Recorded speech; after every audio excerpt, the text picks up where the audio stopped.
तो आज हम लोग देखो चैप्टर स्टार्ट कर रहे हैं एवरेज ड्यू।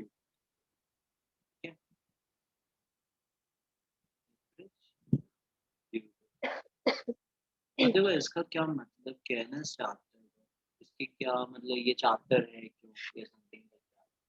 इसका क्या मतलब हो गया एवरेज ड्यू कि मान लेते हैं कि एक बंदा है एक्स, ठीक है, और एक बंदा है वाई। एक्स इस बंदे से मान लो परचेज करता है, ठीक है।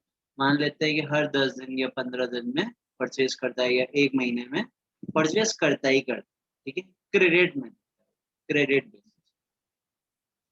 हम मान लेते हैं कि इस बंदे एक्स जो है एक बार जनवरी में जाके वाई से परचेज किया 10, और फेब्रवरी में परचेज किया मान लेते हैं 15,000, और मार्च में किया 20,000 का, अप्रैल में किया मान लेते हैं 12,000 का, ठीक है। मार्च अप्रैल मई में कर दिया मान लेते हैं 24।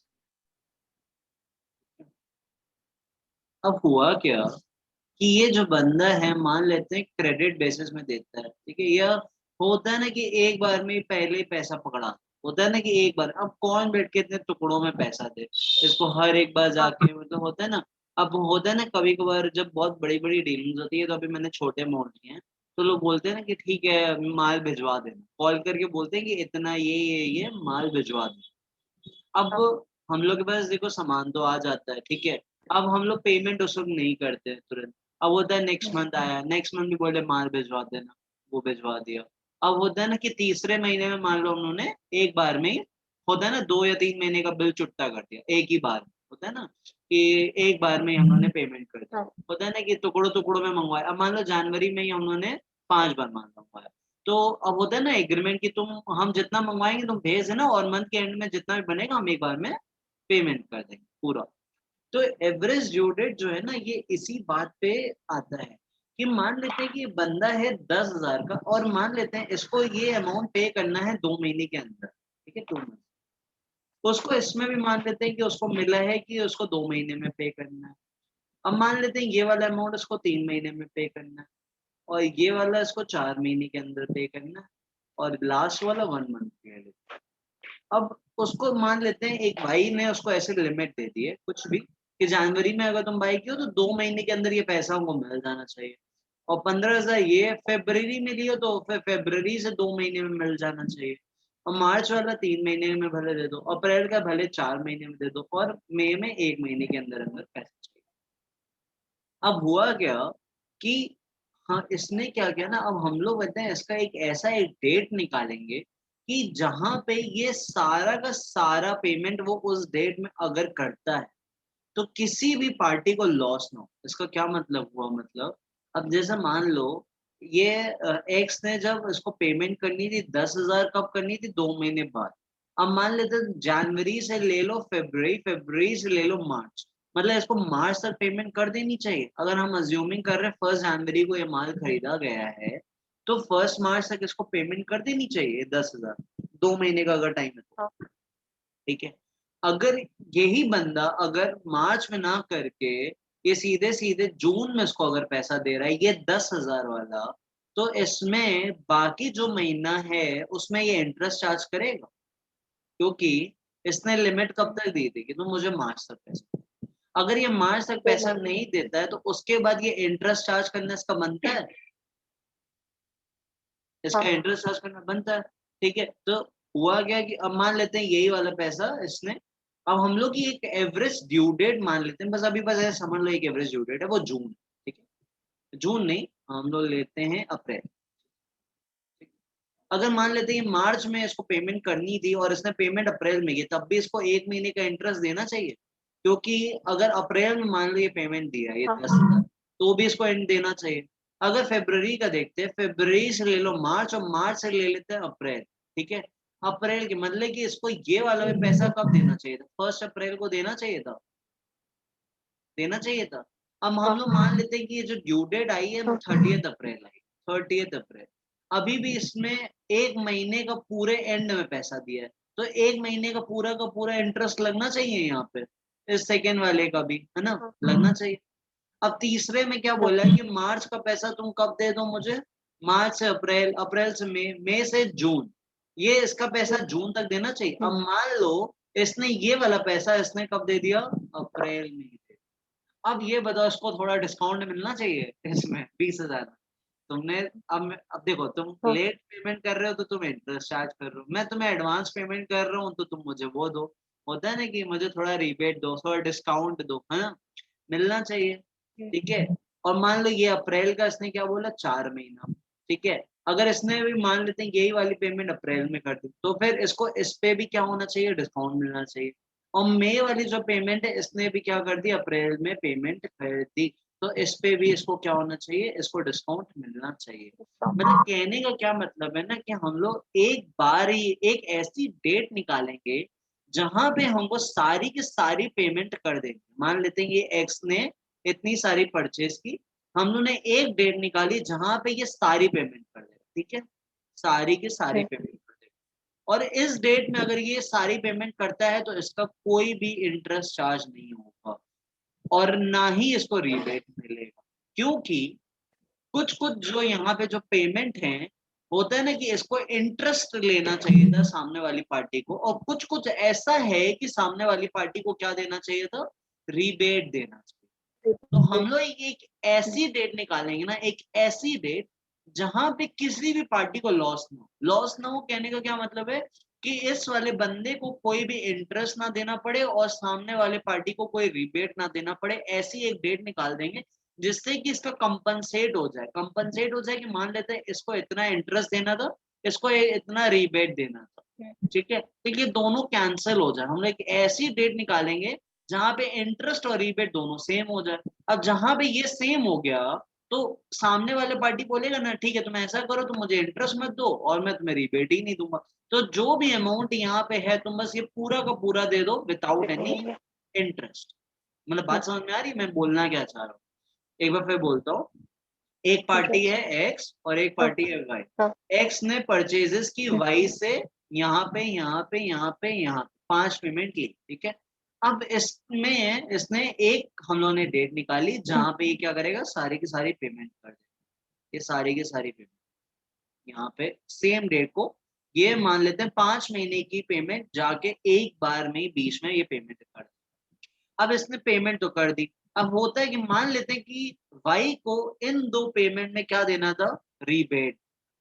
रीबेट और इन 3 में इंटरेस्ट चार्ज करना। ठीक है, इंटरेस्ट चार्ज करना। तो हम लोगों ने एक ऐसी डेट निकाल दी जहां पे कि ये वाला जो है एडवांस में पेमेंट कर दी है और ये वाला थोड़ा लेट पेमेंट हुआ। तो हम लोगों ने एक ऐसी डेट निकाली जहां पे इसका इंटरेस्ट और रिबेट क्या हो गया, सेम हो गया, जिसकी वजह से ना एक्स को इंटरेस्ट देना पड़ा ना इसको कोई रिबेट देना पड़ा। क्योंकि कुछ पेमेंट क्या हो रही है, वाई के लिए अर्ली पेमेंट आ रही है और कुछ पेमेंट क्या है, लेट पेमेंट आ रही है। तो ये क्या कर रहा है कि कह रहा है कि हम तुम्हें रिबेट नहीं देंगे ना तुम मुझे इंटरेस्ट दो।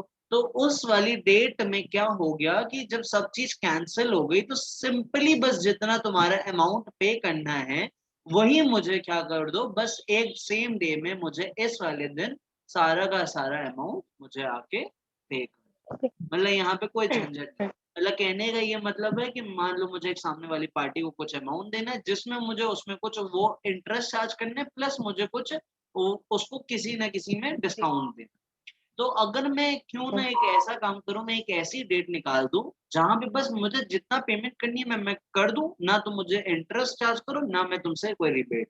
ठीक है, मतलब बात समझ में आ गई? क्योंकि वाई के लिए क्या थी, कुछ पेमेंट में क्या करना था, इंटरेस्ट चार्ज करना था और कुछ पेमेंट में डिस्काउंट। तो हम लोग ने एक बीच में एक ऐसी पेमेंट सेट कर दी बीच में जहां पे इन 3 पेमेंट के लिए तो लेट पेमेंट है बट इन 2 पेमेंट के लिए क्या है, अर्ली पेमेंट है, जल्दी दे दिए। इसकी वजह से क्या हो गया, ये पूरा कंपनसेट हो गया। कंपनसेट क्या हो गया, इंटरेस्ट और रिबेट क्या हो गया मेरे, कंपनसेट हो गए। तो ओनली हमें क्या करना है इस डेट में, सिंपली सिंपली पूरा का पूरा अमाउंट बस क्या कर देना है, पे कर देना। बात समझ में आई ये वाला, मतलब पूरा ये कंसेप्ट क्लियर हो।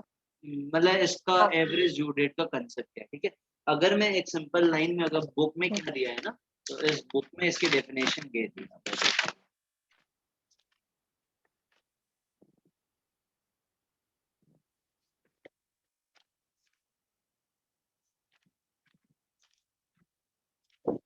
बुक में क्या बोला है, इट इज द मीन और द इक्वेटेड डेट। मीन मतलब होता है ना, एक मीन तुम निकालती होगी जब, याद होगा अगर स्टैटिस्टिक्स में, mean is nothing but a average. तुमको पता है इट्स अ एवरेज। ये क्या होता है, एक एवरेज होता है, ठीक है। तो ये क्या है ना, ये एवरेज है डेट का। मतलब हम लोग एक क्या निकालेंगे, एक ऐसी डेट निकालेंगे, मीन मतलब एक एवरेज डेट निकालेंगे, मतलब बीच की डेट निकालेंगे, ठीक है।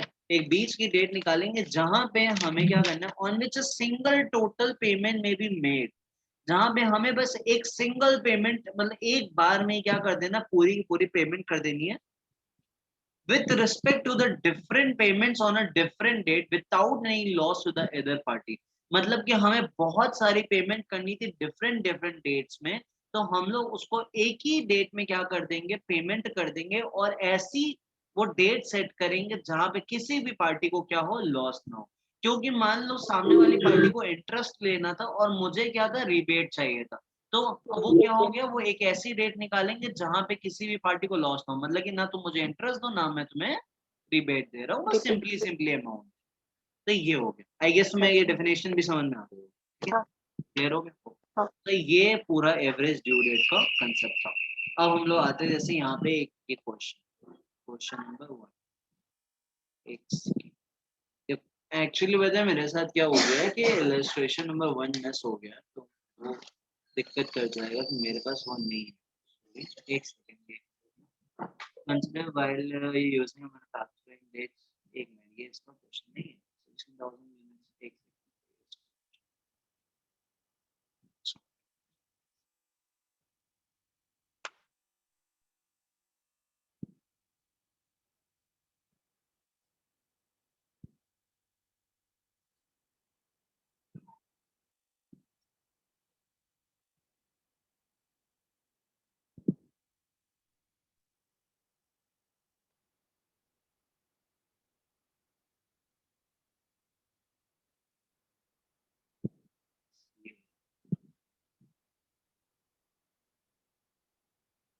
illustration,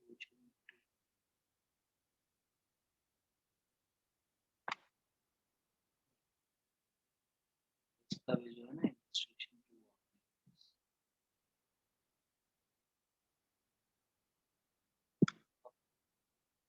कोई दिक्कत नहीं है, ठीक है, हम लोग illustration पूरी करते हैं।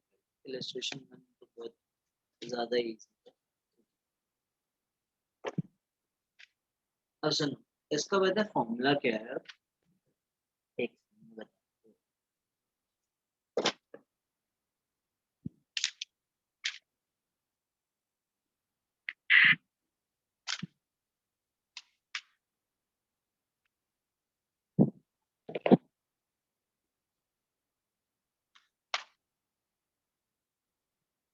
देखो, अब इसका ये क्या है, इसका फॉर्मूला वैसा है, हम लोग को मेन जो है एक आती है बेस डेट, क्या आता है बेस, जो हम लोग अज्यूम करते हैं कोई भी base, plus minus, plus minus total of product upon total,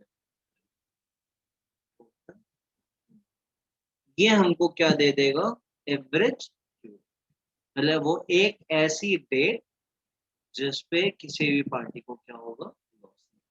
हमको बस ये सीधे सीधे याद कर लेना, क्या है, base date plus minus total of product upon total amount, ये फॉर्मूला। अब क्वेश्चन यहाँ पे देखते हैं, ठीक है, वन भले मैं बाद में करा दूँ, वो है बहुत इजी, यही से। अब मुझे ये बोल रहा है कि following amounts are due to X by Y, मतलब कि एक्स को मुझे क्या करनी है, पेमेंट करनी है, कौन करेगा, वाई करेगा, ठीक है।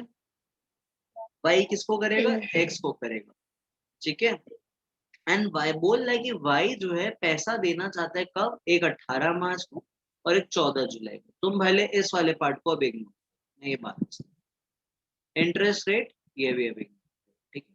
अभी हम लोग सबसे पहले बस क्या निकालना है, एक एवरेज ड्यू डेट। हम लोग का बस मेन फोकस अभी क्या, average due date, average due. इधर मुझे ये बोलना है कि इसको एक पेमेंट कब करनी थी, 10 जनवरी को, एक पेमेंट करनी थी 26 जनवरी को, एक पेमेंट करनी थी इसको 23 मार्च को, और एक पेमेंट करनी थी कब, 18 अगस्त को। अब मुझे यहाँ पे क्या बोल रहा है कि मुझे सबसे पहले बस क्या निकालना है, मेरा मेन मोटिव हमेशा याद रखना, एवरेज ड्यू डेट के चैप्टर में सबसे पहला मोटिव, कुछ भी बोले क्वेश्चन में इग्नोर करके, सबसे पहले हमको क्या निकालना है, एवरेज ड्यू डेट। ठीक है, हेलो, समझ में आ रही है बात? हाँ। अब एक बात ये याद रखना कि देखो, अगर कोई पब्लिक हॉलीडेज, क्या है पब्लिक हॉलीडेज, अब पब्लिक हॉलीडेज होती है, या मान लेते हैं, या जो नोन होती है कि मुझे पता है कि इस दिन छुट्टी होनी होनी, तो हम लोग उस दिन वाली डेट नहीं लेते, हम लोग उसकी एक दिन पहले की डेट लेते। जैसे यहाँ देखो ब्रैकेट में स्पेशली क्या लिखा है, रिपब्लिक डे। ठीक है, मुझे पता है कि that is going to be a what, कि वो क्या है, मेरा रिपब्लिक डे है, तो मैं उसकी क्या करूंगा, एक दिन पहले की क्या करूंगा, डेट। अब मान लेते हैं कभी होता है ना, सडन छुट्टी हो जाए, मान लेते हैं अब ऐसा कुछ हो गया कि गवर्नमेंट, अब जैसे कोविड की किसको पता था कि ऐसे लॉकडाउन हो जाएगा, या मान लेते कभी सडनली जब एकदम स्टार्टिंग में कोविड आया, छुट्टी हो, ठीक है, हुआ ना, लॉकडाउन लग गया, तो उस वक्त अब झटके से तुमको पता था क्या कि आज के दिन लॉकडाउन लगने वाला, नहीं लगने वाला, ठीक है। तो जब भी ऐसे कोई मान लेते हैं सडन छुट्टी हो जाती है, या अननोन छुट्टी के दिन होते हैं, तो हमेशा उसकी डेट हम लोग क्या लेंगे, एक दिन बाद में। अगर पता है कि ये नॉन छुट्टी है, नॉन छुट्टी है तो एक दिन पहले, और अननोन हो गया, कभी झटके से हो गया, तो उसके एक दिन बाद वाला डेट लेना, ठीक है।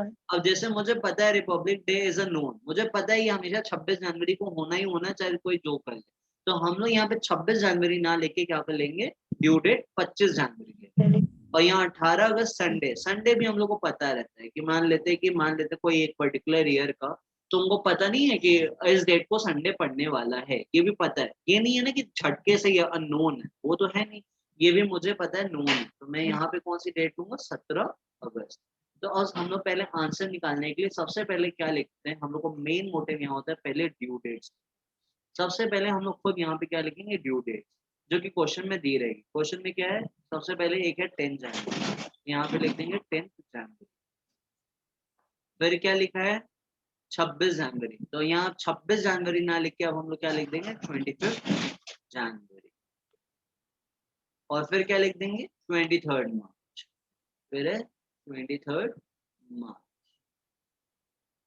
और फिर क्या है लास्ट, 18 अगस्त है, लेकिन क्या लेना है, 17 अगस्त, हम लोग को मतलब है 17। ठीक है, इतना क्लियर है कि अभी डाउट? नहीं क्लियर है। ठीक है, इतना क्लियर है ना पूरा? ओके, तो हाँ। अब हम लोग यहाँ पे ये लिख दिए ड्यू डेट। अब यहाँ पे एक ऐसे एक कॉलम बना देंगे, और हम यहाँ पे लिख देंगे amount।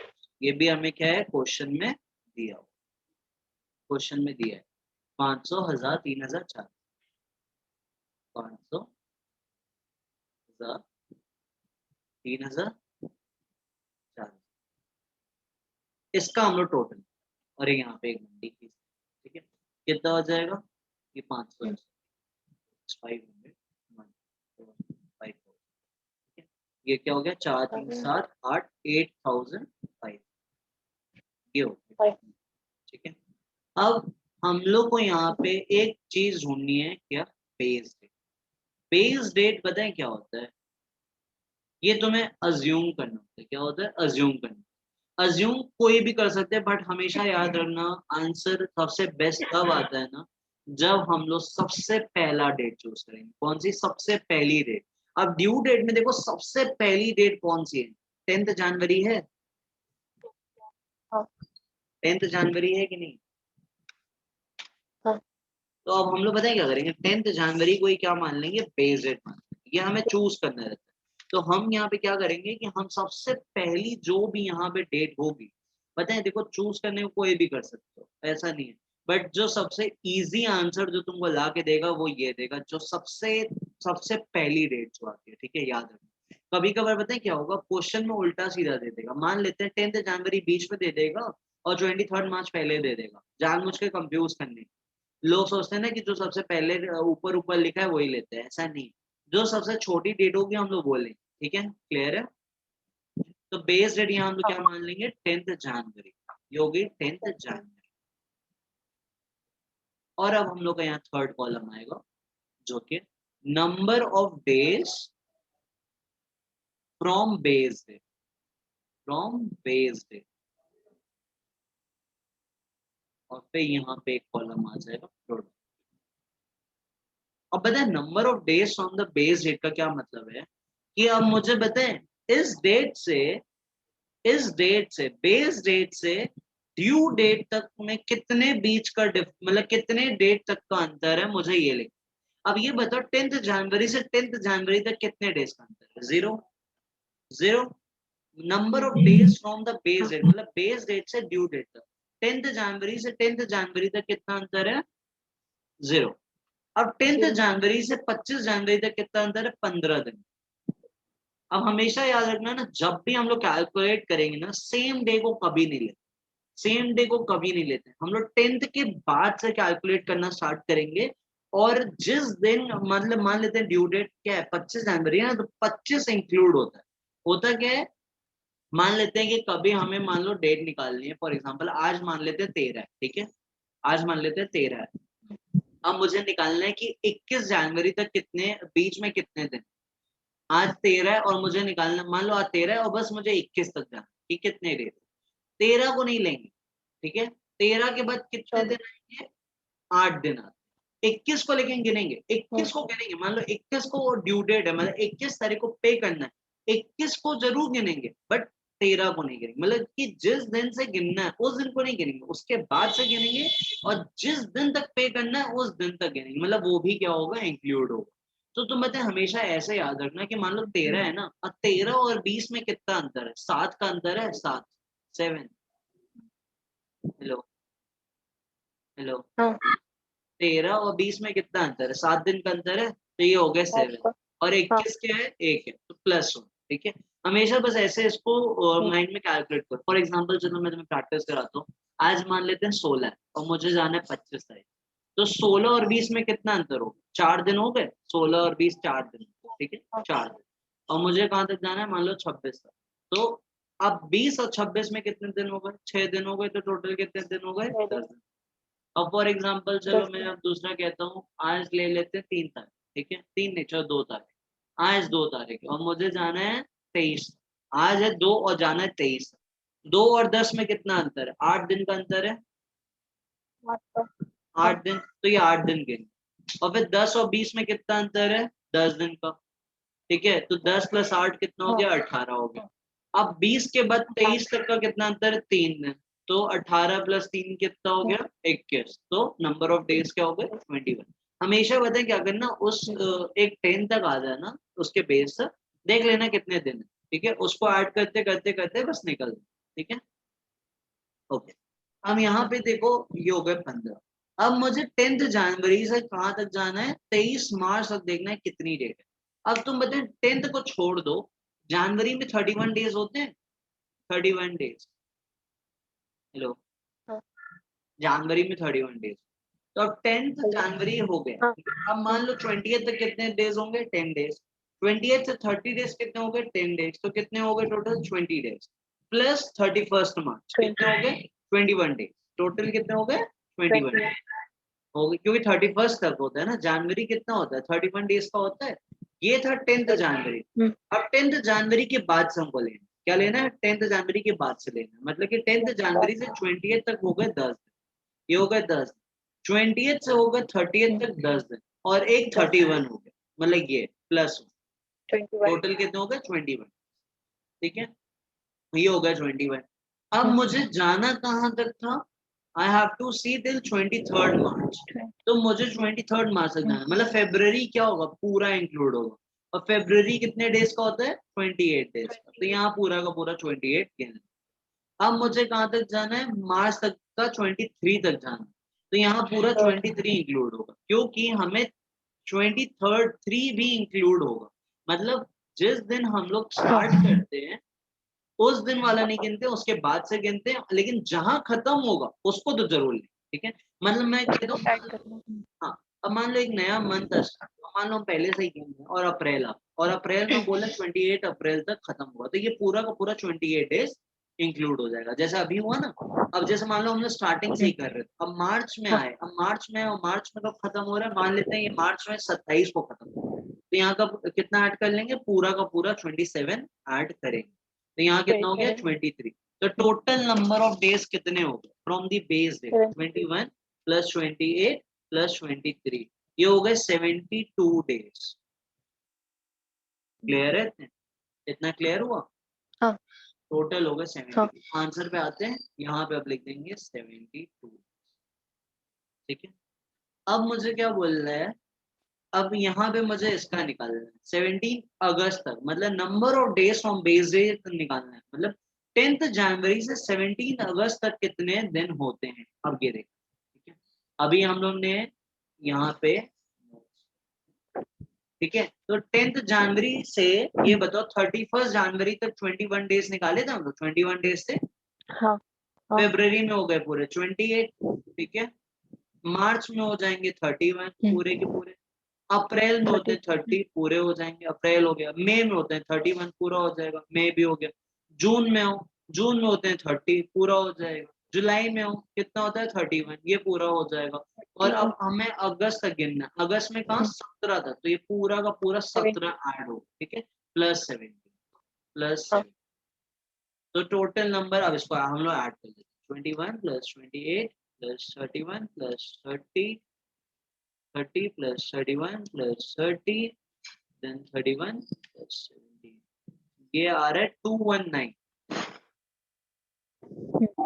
ठीक है, आंसर पे आते हैं, लिख देते हैं 21। इसका टोटल करने की जरूरत नहीं।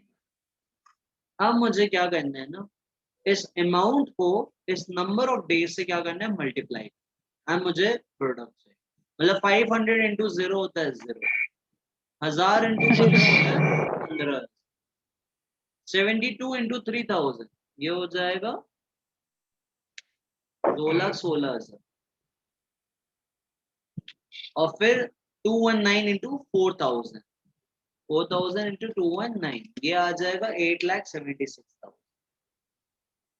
देखो ये आया है। हाँ। ओके, अब प्रोडक्ट को हम लोग क्या करेंगे, ऐड करेंगे, 15,000 प्लस 2,16,000 प्लस 8,76,000, ये आ जाएगा 11,07,000। इतना क्लियर हो गया? हाँ। अब मैंने फॉर्मूला क्या लिखवाया था याद, बेस डेट, अभी इस क्वेश्चन में हम लोगों ने बेस डेट क्या मानी थी, 10 जनवरी, तो यहाँ लिख दो 10 जनवरी plus minus total of product, अभी हम लोगों ने निकाला प्रोडक्ट, निकाला ना उसका टोटल 11,07,000, हाँ। तो ये हो जाएगा 11,07,000, और हम लोगों ने टोटल अमाउंट भी निकाला था, ये टोटल अमाउंट देखो, टोटल अमाउंट ये हो जाएगा 8500, 8500। यहाँ पे हम लोग कर देंगे 85।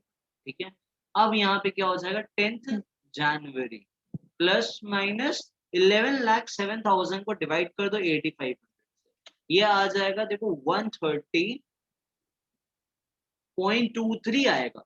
ठीक है, देखो अब जैसे होता क्या है ना, हमेशा याद रखना, जब भी बता 0.23 आ जाए या कुछ भी आ जाए, हमेशा हम लोग डेट हायर लें। फॉर एग्जाम्पल मैं कह रहा हूँ 130.1 आ गया, मान लो 0.1, तो भी हम लोग क्या करेंगे ना 131, ठीक है 131 हमेशा हायर लें। अब मान लो 130.8 आ रहा है तो भी 131, 130.05 आ रहा है तो भी क्या लेंगे 131, मतलब हमेशा एक हायर वाला लेना, हमको पॉइंट में नहीं चाहिए, because the days can not be in point. ठीक है, तो हमें एक हायर लेना है। अब यहाँ पे आ रहा है तो 130.23, तो हम यहाँ पे क्या लेंगे 131, I don't have to take 130, but मैं क्या लूंगा यहाँ पे 131। अब ये तुम्हारा 131 क्या है, पॉजिटिव आया है ना, तो यहाँ माइनस नहीं लगेगा। ठीक है, यहाँ हाँ। माइनस कम लगता है ना जगह, ये नेगेटिव आता है, बट यहाँ पे क्या आ गया पॉजिटिव, तो ये हो जाएगा 10 जनवरी प्लस 131 डेज, 131 डेज। ओके, अब हमें क्या करना होगा, ये निकालना, 10 जनवरी प्लस 131, देखते हैं कौन सी डेट। ठीक है, अगर याद हो 131 में मैं -21 कर दूं तो मेरा पूरा जनवरी खत्म हो जाएगा, जनवरी में 31 होते हैं, 10 जनवरी के बाद कितने दिन हाँ। होंगे, 21 दिन होंगे, मैं इसमें माइनस कर दूं तुम कैलकुलेटर में लिखो 131 -21 कर दो, कर दिया। जनवरी खत्म हो गया, हमें 110 ऐड, देखो हम आगे करते हाँ जाएंगे तो मेरा ये लेस होता जाएगा, ठीक है, ये हो गया। अब मान लो हम फेब लेस कर दें, पूरा मान लो फेब बीत गया, फेब बीत गया तो -28 कर दिया, फेब बीत गया। अब हम मार्च को लेस कर देते, मार्च में कितने दिन होते हैं 31, तो -31 मार्च को भी 30 लेस कर। 30 अब अप्रैल में कितना होता है 30, तो -30 -30 कर दो। अब कितना बचा 21 कैलकुलेटर, मतलब इसका आंसर आएगा 21 में। 21 बचा है ना, तो अप्रैल खत्म हुआ, अप्रैल के बाद क्या आता है, हाँ मई आता है ना, तो अब वो 21 दिन कब खत्म हो जाएगा 21 मई को। हम इसको 21 ऐड में ऐसे करते हैं, ठीक है, हमेशा याद रखना, हम इसको आगे करते जाते हैं, इसको हम कम करते जाते थे कैलकुलेटर में, और देखो इजिली आंसर आ गया। बस इसको उठाना हाँ 131। अब मान लो जनवरी में कितने दिन थे 21 दिन, चलो मेरा जनवरी बीत गया। अब फरवरी में कितने थे 28, तो -28 फरवरी बीत। 28 फिर मार्च में कितने डेज है 30 31, लेस कर दिया, ये भी भेज दिया। अप्रैल में कितने 30, ये भी भेज दिया, बचा क्या 21, तो 21 में ही क्या हो जाएगा, फिर अप्रैल के बाद आता है मई, तो मई में पूरा का पूरा 21 क्या हो जाएगा, ऐड हो जाएगा, ठीक है। तो ये हो गया 21 में is my average due date. क्या है ये, यही मेरी एवरेज ड्यू डेट है। एवरेज। अब हमने क्या बताया पूरा अभी तक, सबसे पहले हमें क्या करना है, क्वेश्चन में ड्यू डेट जो दिया है उसको लिख, फिर उसके बगल में अमाउंट लिख, फिर I have to choose the base date. Base date क्या होगा, सबसे पहला ड्यू डेट, ठीक है। उसके बाद से हमें क्या निकालना होगा, the number of days from the base date. जो ड्यू डेट्स हमको होंगी बेस डेट से उस डेट तक कितने दिन है, हमको वहां पे नंबर ऑफ डेज लिखना है। फिर उसी डेज को हमें अमाउंट से मल्टीप्लाई करके क्या निकालना है, प्रोडक्ट निकालना, और फिर क्या करना है, फॉर्मूला पुट करना है, product base date plus minus total of product upon total amount. तो मेरा यहाँ पे क्या आ जाएगा, फिर आंसर आ जाएगा, ठीक है। यहाँ पे मेरा एवरेज ड्यू डेट आ गया 21। अब तुम अगर क्वेश्चन में देखो, बता, ये एक ऐसी डेट आई है, अगर तुम ध्यान से अगर देखो, क्या आई थी 21। अब तुम ध्यान से देखो, इसकी इसको बताएं पेमेंट करनी थी 10 जनवरी को। अब इस पे इंटरेस्ट, इस पे इसका इंटरेस्ट लगना चाहिए था। 26 जनवरी वाली भले 25 होगी, तब भी 21 में को अगर ये पेमेंट करता है इंटरेस्ट लगना चाहिए था। 23 मार्च, अभी भी ये बताएं, इसको इसने पेमेंट कब की है 21 मई को, अभी भी इसमें क्या लगना चाहिए था, इंटरेस्ट लगना चाहिए था। बट 18 अगस्त, इसमें इसको क्या होना चाहिए था, रिबेट मिलना चाहिए। अब ये अमाउंट सबसे ज्यादा है एक्चुअली, अगर ध्यान से देखो, ये सब छोटे छोटे, इसीलिए क्या है ना कि इस पे जो इंटरेस्ट लगा होगा वो इसके रिबेट की क्या हो गया होगा, बराबर हो गया होगा। किस डेट पे, अगर ये सारी पेमेंट 21 तारीख को करता है तो इसका इंटरेस्ट और रिबेट क्या हो जाएगा, इक्वल हो जाएगा। तो इसलिए इसको कोई भी एक्स्ट्रा अमाउंट पे करने की जरूरत नहीं है। कब, ये कितना अमाउंट पे करेगा, अगर टोटल ये करोगी तो ये आएगा 8500, मतलब कि अगर ये 21 मई को पे करता है तो ये कितना पे करेगा 8500 विदाउट एनी इंटरेस्ट, क्योंकि उस दिन क्या हो रहा है, इंटरेस्ट और रिबेट हो रहा है, मतलब किसी भी पार्टी को क्या हो रहा है, लॉस नहीं हो नहीं ठीक होगा। है। अब लेकिन ये बोल रहा है कि वाई, अब क्वेश्चन, अब वाई कह रहा है कि वो पेमेंट करना चाह रहा है एक 18 मार्च को, क्या 18 मार्च, और दूसरा क्वेश्चन कह रहा है ये वाई पेमेंट करना चाह रहा है 14 जुलाई को, और अब कह रहा है इंटरेस्ट रेट है 8% अगर लिया जाए। अब तुम एक बात बताओ, अगर ये 21 मई को पेमेंट करता है तो इस बंदे को, मतलब कि पेमेंट किसको करनी थी, वाई को करनी थी एक्स को, अगर ये 21 मई को करता है तो इसको कोई भी इंटरेस्ट देने की जरूरत नहीं है, ठीक है। वाई के लिए मेन दिक्कत क्या है, इंटरेस्ट, और एक्स के लिए मेन दिक्कत क्या है, रिबेट। तो अगर ये 21 मई को करता है सारी की सारी पेमेंट, तो क्या इसको इंटरेस्ट देने की जरूरत है, नहीं है, ठीक है। अब हुआ क्या, और अगर वाई 21 मई के बाद पेमेंट करता है अगर, तो फिर उस पर इंटरेस्ट लगेगा, इंटरेस्ट लगना चाहिए, हाँ लगना चाहिए। और अगर लेकिन ये 21 मई के पहले अगर पेमेंट करता है तो इसको रिबेट मिलना चाहिए। अब बताए तुम, अब ऊपर वाली सारी डेट भूल जाओ, अब मेरे लिए क्या है ना, हम लोग ने एक ऐसी डेट निकाल ली जहां पे हमें सारी पेमेंट करनी है बस इतनी पेमेंट करनी है। तो अब हमें मतलब क्या है कि हमें इतना अमाउंट पे करना है किस दिन, 21 तारीख। अब ये सब भूल जाओ, अब हमें समझो ऐसा मतलब ही नहीं ऊपर वाले। हमें क्या मतलब है कि हमें कि y को x को पेमेंट करनी थी कितनी, 8500 कब करनी थी, 21 तारीख को 21। करनी थी। अब अगर y 21 तारीख तक इसको पेमेंट नहीं करता है, उसके बाद करता है, तो क्या y को इंटरेस्ट देना चाहिए, देना चाहिए, है ना। बट अगर ये इसके पहले देता है तो क्या इसको रिबेट मिलना चाहिए, मिलना चाहिए। तो यहाँ पे ये बात, क्योंकि हुआ क्या, अगर ये बताएं y अगर 21 तारीख के पहले पेमेंट करता है ना, तो इसका जो रिबेट है ना वो ज्यादा बनेगा कंपेयर टू इंटरेस्ट। तो इसको अल्टीमेटली ना इसको रिबेट मिलना चाहिए, ठीक है। बट अगर ये 21 तारीख के बाद पेमेंट करता है ना, तो इंटरेस्ट क्या हो जाएगा ना, रिबेट से ज्यादा हो जाएगा। तो हमें क्या करना चाहिए, इंटरेस्ट पे करना चाहिए। बट इस ड्यू डेट वाले दिन क्या होता है, interest is equal to rebate. तो इस दिन क्या होता है, किसी भी पार्टी का लॉस नहीं होता है। और जब लॉस नहीं होता है तो हमें क्या करना होता है, सीधे सीधे क्या करना होता है, बस एक सिंपली अपना अमाउंट पे करना होता है। अब हमें पता है क्या करना है, बस यहाँ पे अब यही करना है। हमने ड्यू डेट निकाल ली, अब समझ जाओ, भूल जाओ कि हमें कोई भी ऐसी कुछ पेमेंट करनी है इन सब टुकड़ों में। हम बस अब तुम ये दिमाग में बांध लो कि वाई को क्या पेमेंट करनी है, 8500 करनी है, किस तारीख को करनी है, 21 मई को करनी है, ठीक है। 21 मई को करनी है, कितना, 8500 करनी है, कब करनी है, 21 मई को। अगर ये 21 मई के बाद पेमेंट करता है तो क्या होगा, इंटरेस्ट लग जाएगा, और अगर 21 मई के पहले करता है तो क्या होगा, रिपीट। इसीलिए हमको यहाँ पे पता है दो वो दी, मैंने बताया ना, इसलिए हमने सबसे पहले क्या निकालना है, ड्यू डेट। हमने ड्यू डेट निकाली 21, और सारा अमाउंट क्या है, टोटल अमाउंट है 85, मतलब आई हैव टू पे टोटल अमाउंट ऑन दिस 21।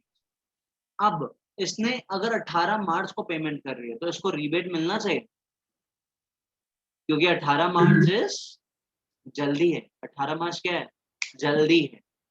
और 14 जुलाई को अगर पेमेंट कर, मान लो 14 जुलाई, तो यहाँ पे क्या होना चाहिए, इंटरेस्ट देना चाहिए। तो now I have to calculate कि मुझे कितना अमाउंट पे करना है in situation A and in situation B. तो यहाँ पे निकालते हैं, ए पे क्या हो रहा है, ए वाले सिचुएशन में कब पेमेंट करना चाह रहा है, 18 मार्च। अब हमें 18 मार्च से कैलकुलेट करना है 21 मई तक कितने दिन, 18 को छोड़ दो, ठीक है। 18 से 20 तक कितने डेज का है, 18 से 20 2 दिन है, ये बताओ।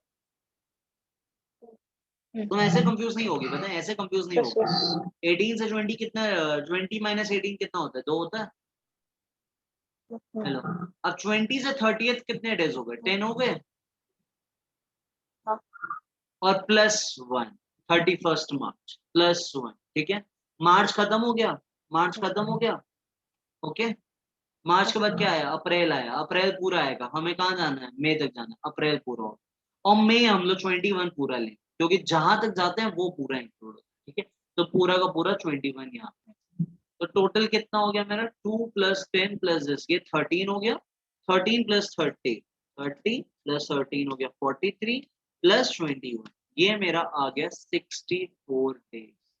मतलब कि ए सिचुएशन में वाई इसको कितने दिन पहले पेमेंट करना चाह रहा है, 64 डेज पहले करना चाह रहा है। मतलब इसको 64 डेज का क्या मिलना चाहिए, रीबेट। और मुझे इंटरेस्ट क्या बोला है question, 8% per annum. Per annum means year, per annum होता है ईयर, मतलब कि 8% का या तो इंटरेस्ट लगेगा या तो रीबेट मिलेगा। 8% किसमें, ईयर का है, और एक ईयर में कितने डेज होते हैं, 365। अब तुम यहाँ पे ये देखना ध्यान से, मुझे टोटल कितना अमाउंट पे करना है, 8500 पे करना है। 8500 का 8% कितना होता है, ये नहीं, 8500 का 8%, ये आ जाएगा 680। ये आया, ये आ गया। अब ये जो 680 है ना, या तो ये इंटरेस्ट होगा या तो इसको क्या मिलेगा, रिबेट मिलेगा। ये लेकिन क्या है, ये पूरे साल का है, दिस इज फॉर ईयर। ये जो है ये 365 दिन का है। तो 64 डेज का कितना, क्रिस क्रॉस कर, ये हो जाएगा क्या 680 इंटू 64 डिवाइडेड बाई 365, ये मेरा आ जाएगा 680 डिवाइडेड बाई 365 इंटू 64, ये मेरा आ गया 119.23। मतलब कि अगर मैं इसको 64 डेज पहले देता हूं तो मुझे इतना रिबेट मिलेगा। मतलब मैं एक बार फिर बोल रहा हूँ, मुझे रिबेट कितना परसेंट मिलेगा, 8% मिलेगा। बट क्या है ये 8% क्या है, सालाना है। तो Yearly. 8500 का पहले 8% निकाल लिया, 680 आया। और ये जो 680 आया ये क्या है, साल का है। ये अगर साल का है मतलब ये 680 अगर 365 का है तो एक दिन का आ जाएगा इसको डिवाइड करके, ठीक है। तो 64 डेज का कितना, ठीक है। तो हम ऐसे भी कर सकते हो, ये लिख के कि ये अगर 365 का है तो 64 डेज का कितना, तो ये क्रॉस क्रॉस करोगे, देखो ये वही है, इंटू 64 डिवाइड बाई, ठीक है। हमेशा याद रखना ये रूल पता है कि मान लेते हैं ये जो अमाउंट है हम कह रहे हैं ये अगर इतने का है तो एक का कितना, इसको डिवाइड कर दो। ये जो है इतने का है, इतने का, तो ये जो है ना एक कितने का। फॉर एग्जांपल मैं कह रहा हूँ ये जो है ना, मान लेते हैं, चलो दूसरा एक लेते हैं, 25,000 है और ये मैं बोल रहा हूँ ये 500 का है। कितने का है, 500 का। तो एक का कितना, ये चाहिए ना मुझे, एक क्या चाहिए, ये चाहिए ना। जो भी मुझे एक चाहिए ना वो नीचे जाता है। ये 25,000 क्या है, एक का है, तो ये आ गया 500, ठीक है। अब बताएं, अब जैसे मान लेते हैं तुम्हें कंफ्यूजन के लिए, जैसे बताएं लोग बहुत क्या होते हैं ना यहाँ कंफ्यूज होते हैं। मान लेते हैं इनपुट एंड आउटपुट 10 और 20, इसका क्या मतलब हो, इसका क्या मतलब, इसका ये मतलब हुआ कि आउटपुट नीचे है, ये देखो आउटपुट नीचे है, हेलो, हाँ आउटपुट नीचे है, इसको करेंगे 0.5 आएगा, पहले ये बताओ, ये आंसर इसका 0.5 हाँ आएगा। इसका मतलब ये है ना हाँ कि अगर एक आउटपुट है, ठीक है, अगर मैं क्या करता हूँ एक आउटपुट मिलता है ना तो 0.5 इनपुट, नीचे जो भी डलता है ना वो एक बताता, और नीचे क्या है मेरा आउटपुट है, देखो नीचे क्या है, हाँ 20 इज व्हाट आउटपुट।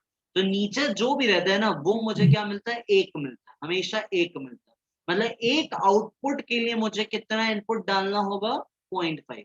और अगर मैं ये बोलता हूँ ये 2 आ रहा है, 2 क्या है, और यहाँ पे क्या है, क्या है, इनपुट है। और मतलब इसका क्या मतलब हुआ कि एक इनपुट डालने पे मुझे 2 आउटपुट मिल रहे हैं। अब तुम्हें समझ आया, देखो वही चीज है, अगर मैं आधा इनपुट डालता हूँ तो आउटपुट एक है, ये देखो इसका डबल ही आ रहा है ना, आएगा वही चीज, ठीक है। तो हमें क्या करना है, यहाँ पे क्या बता रहे हैं, ये जो 680 है, 680 कितने दिन का है, 365 डेज का है, तो एक दिन का चाहिए तो डिवाइड कर दो, 680 डिवाइडेड बाई 365, मुझे क्या मिल जाएगा, एक दिन का मिल जाएगा। अब मुझे जब एक दिन का मिल गया, और इसी को जब बताए हमेशा याद रखना एक दिन का ये है, इनटू जो भी करोगे ना वो आ जाए। फॉर एग्जाम्पल मैं कह रहा हूँ ये अमाउंट एक का है तो 34 का कितना, तो इनटू 34 कर दो वो आ जाए, ठीक है। तो मैंने क्या बोला, ये जो 680 है ये कितने डेज का है, 365 का, तो एक दिन का कितना है, इसको डिवाइड कर दो, एक दिन का आ जाए। अब मुझे 64 डेज का चाहिए तो इसी को बस 64 से मल्टीप्लाई कर देंगे, आंसर आ जाएगा जो कि आएगा 119.23। मतलब कि 64 डेज का रिबेट कितना है, 119.23। तो मुझे टोटल कितना पे करना था, 8500 पे करना था। तो अब मैं कितना पे करूंगा, 8500 माइनस 119.23 कितना आ जाएगा, देखो 8500 माइनस 119.23, यह आ गया 8380.7, ठीक है। I will pay this much.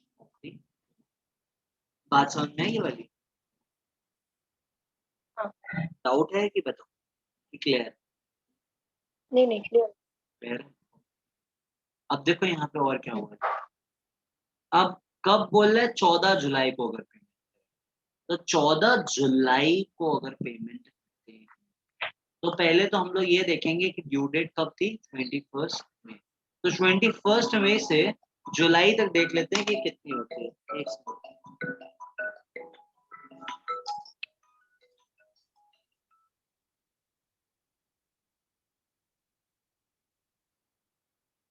ठीक है, 14 जुलाई से 21 मई, मतलब 21 मई से देखते हैं 14 जून। हमेशा बताए कम से ज्यादा जाना, कम से ज्यादा जाना। तो 21 मई से 14 जुलाई तक कितने डेज? ठीक है, मई में 21 है तो 30 और 21 में कितना अंतर हो गया? 9 दिन का अंतर हो गया। 9 +1 कर हाँ दें क्योंकि मई में 30 वर्क डेज हो गया, +1 मई खत्म हो गया। अब जून में कितने दिन आते हैं? 30, जून खत्म। जुलाई में कितने दिन है? 14 है, +14 आंसर। अब ये देखो कितना आ गया, 40 50 50।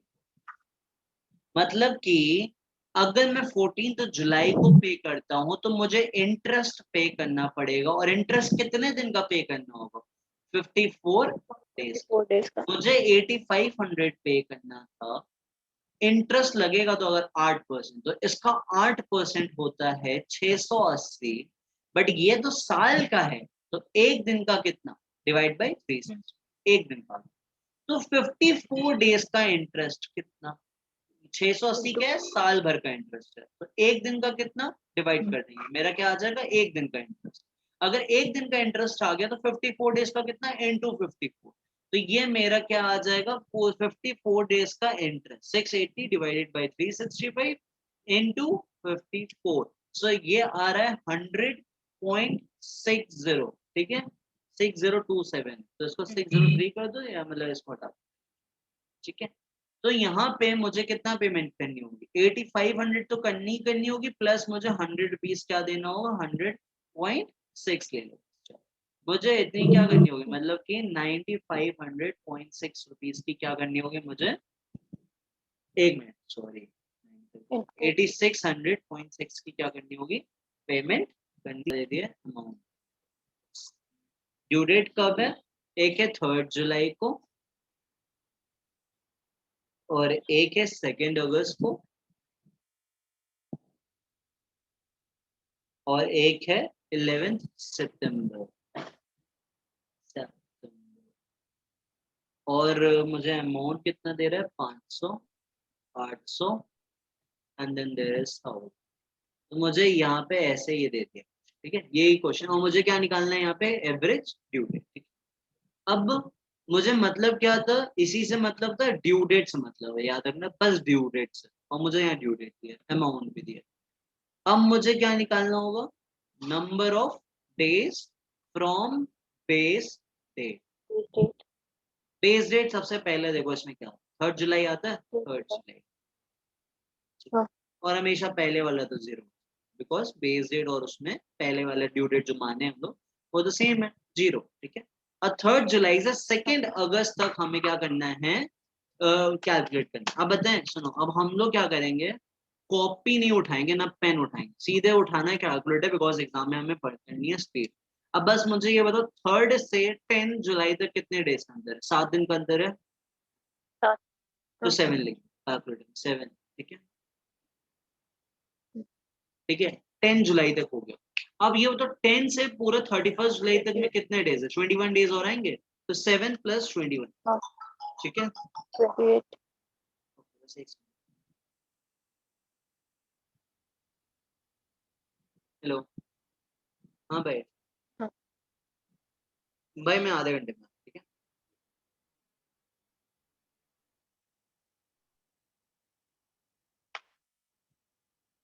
हेलो, हेलो, हेलो, हम्म, हाँ, ठीक है। तो नंबर ऑफ, अब हेलो 3 मैंने क्या कर दिया फिर? पूरा जुलाई में हाँ कितने बचे? 21, मैंने वो भी प्लस कर दिया। जुलाई हो गया, जून हो गया, मतलब सॉरी, जुलाई खत्म। अब मुझे कहाँ तक जाना है? 2 अगस्त तक। तो यहाँ पे +2 और कर दो, कितना आ रहा है कैलकुलेटर में? 30। ठीक है, तो यहाँ पे हम लोग लिख देंगे 30। ठीक है, चलो अब बताएं इसमें क्या करो? -2 कर दो 30 में। कर दिया? 28 हाँ, हाँ 28 है। अब ये 28 क्या था? जुलाई तक का था, पूरा सिर्फ पूरा जुलाई तक। ठीक है, अब मुझे हाँ देखो लास्ट में कहाँ तक जाना है? 11 सितंबर। तो हम लोग फालतू जुलाई वुलाई हाँ का दोबारा कैलकुलेट नहीं करेंगे, बस बताएं पूरा अगस्त को खत्म कर दो। ठीक है, जैसे मान लो अगर मैं कहता हूँ यहाँ 11 हाँ अगस्त है, हम लोग +11 करते, -11 कर देते। ठीक है, अब हम लोग कहाँ पे आ गए? जुलाई पूरा खत्म। हम यहाँ पे +31 जुलाई कर दो, मेरा अगस्त खत्म। 31 +30 अगस्त खत्म, जून जुलाई अगस्त हो गया, 11 सितंबर में +, 11 आ गया, कितना हो गया 70। सीधे सीधे यहाँ पे अब क्या लिख देना है मुझे 70। अब इसको क्या कर देना है मुझे मल्टीप्लाई, ये हो जाएगा 0, ये हो जाएगा 24,000 और ये आ जाएगा 70,000। टोटल मेरा कितना हो गया 94,000। और अब इसको हम लोग ऐड कर देंगे, ये हो जाएगा मेरा 1820। इतना क्लियर हुआ? हाँ। अब हमें क्या करना है फॉर्मूला लगा, फॉर्मूला क्या है 3 जुलाई base date plus minus product का टोटल, प्रोडक्ट कितना है 94 डिवाइडेड बाई टोटल अमाउंट 23। अब ये आ जाएगा 3 जुलाई प्लस माइनस, अब यहाँ पे हो जाएगा 94,000 डिवाइडेड बाई 2300, ये हो जाएगा 40.86 आ रहा, मतलब 41 41। इतना क्लियर है? हाँ। पता है कैलकुलेटर में 41 लिखो -28 कर दें, अगर याद हो पूरा जुलाई खत्म कर दें तो मेरा 28 डेज आ रहा था पूरा जुलाई का, याद है? हेलो, हाँ। ठीक है जुलाई खत्म, मेरा अब कितना बचा 13 दिन, मतलब कि जुलाई के बाद क्या था अगस्त, मतलब मेरा ड्यू डेट क्या पड़ेगा 13 अगस्त। अगस्त, ये आ गया मेरा 13 13 अगस्त। अगस्त, यही मेरी क्या है ड्यू डेट है, and यही बस मेरा क्या है आंसर। ठीक है, मुझे बस यहाँ पे यही निकालना, ड्यू डेट निकालनी थी एंड यही मेरा क्लियर हुआ ये वाला कि अब थोड़ा सा हल्का सा और आया, मतलब थोड़ा सा कि लाइक ड्यू डेट का क्या है, हाँ। अब आ रहा है ना हाँ। क्लैरिफिकेशन। ठीक है, अब हम लोग लाइक क्वेश्चन नंबर अब 3 क्या बोल रहे हैं मुझे,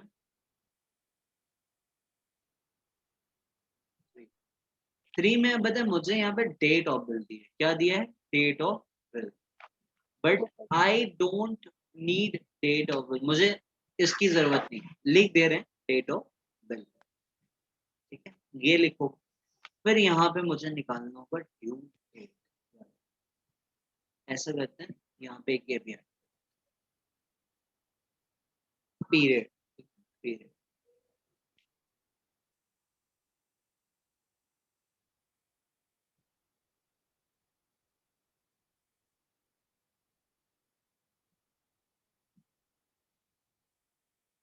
अब यहाँ पे मेरा आंसर ड्यू डेट,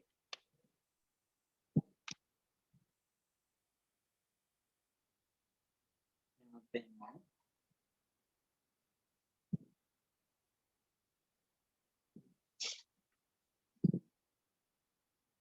यहाँ पे number of days from base date,